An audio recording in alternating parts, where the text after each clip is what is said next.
Hello friends, in the series on income tax cases, today we will discuss a very important case on section 56 subsection 2 clause 10.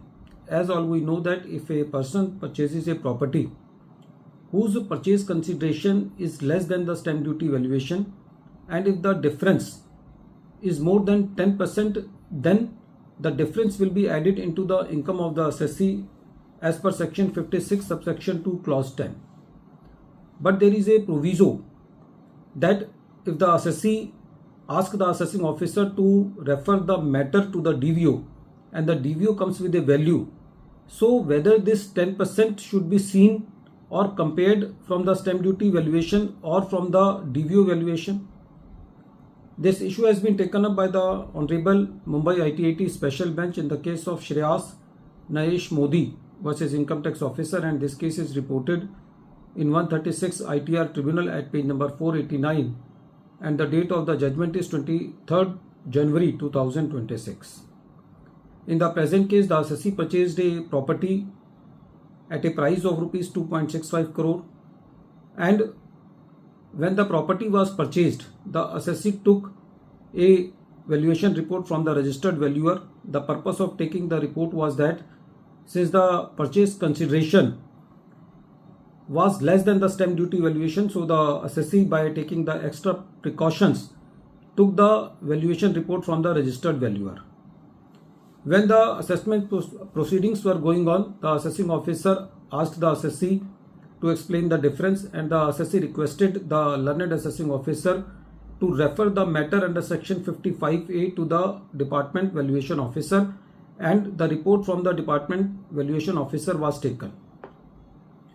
When the report was taken, the report came at a valuation of 2.81 crore, and the assessee said that if we compare the purchase price of the property and the value determined by the DVO, then the difference is not more than 10%.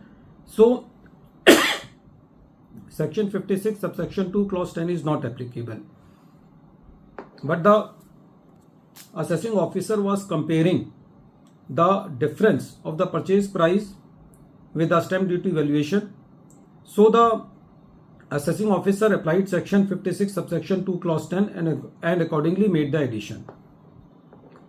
When the matter was before the CIT appeal, the CIT appeal rejected the appeal of the assessee by saying that the third proviso to section 50C or the proviso to section 56 subsection 2 clause 10 is not applicable in the present case, because this proviso came through the Finance Act 2018.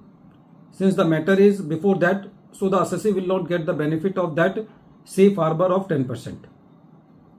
So the assessee applied to the ITAT, and when the matter was heard by the tribunal said that in the present case, the third proviso to section 50C and accordingly section 56 subsection 2 clause 10 should be interpreted very harmoniously.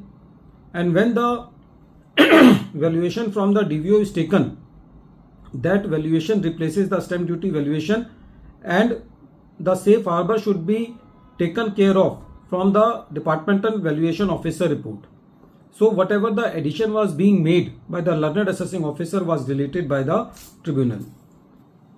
The tribunal said that whenever the valuation reports are sought from different valuers, there is every possibility that there is a difference in the value determined by the different valuers. The tribunal said that whenever the valuation is made by the department valuation officer, then in that case it should replace the stamp duty value, and the safe harbor of 10% should be compared with the DVO valuation and not from the stamp duty valuation.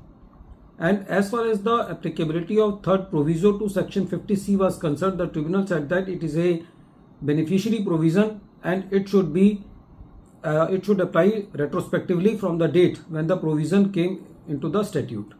So in the present case, the assessee was allowed the benefit of safe harbor even for the assessment year 18-19, and in respect of comparison, whether it should be compared with the DVO or from the stamp duty valuation, the tribunal said that the safe harbor of 10% should be calculated by keeping in view the department valuation report.